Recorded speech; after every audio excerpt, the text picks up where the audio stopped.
দুটি চোখ আছে বলে এই সুন্দর পৃথিবী দেখতে পাই। চোখ দুটি না থাকলে পৃথিবী অন্ধকার। মা দেখতে পাবো না, কোরআন দেখতে পাবো না, পৃথিবী দেখতে পাবো না, বাপ দেখতে পাবো না, সন্তান দেখতে পাবো না, দুনিয়াটা মিথ্যা হয়ে যাবে, ঠিক কিনা? ছোট্ট চোখ, 1 থেকে 1.5 ইঞ্চির ভিতরে এত সুন্দর দুটি ক্যামেরা, যে ক্যামেরা দিয়া দুনিয়ার সব কিছুকে ক্যাচ করা যায়, সব ক্যাচ করা যায়। বলুন তো, এমন একটা বাক্স আপনারা কেউ বানাই দিতে পারবে যে বাক্সের ভিতরে হাতি, ঘোড়া, বাঘ, ভল্লুক, ময়না, টিয়া, পাহাড়, পর্বত, নদ, নদী, কীট, পতঙ্গ, তরু, লতা, গাছপালা, কুষ্টি সুদ্ধা ধরবে, আরো খানিকটা জায়গা বাকি থাকবে, এরকম একটা বাক্স কেউ বানাই দিতে পারবে? এমন একটা বাক্স পৃথিবীর কোন মিস্ত্রি বানাতে পারবে না।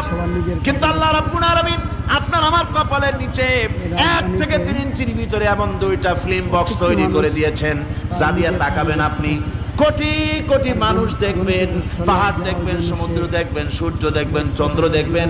এত কিছু দেখার পরেও চোখের ভিতরে আরো খানিকটা জায়গা ফাঁকা থেকে যায়। কি বিরাট নিয়ামত এই চোখ আল্লাহ পাক আমাদেরকে দান করেছেন।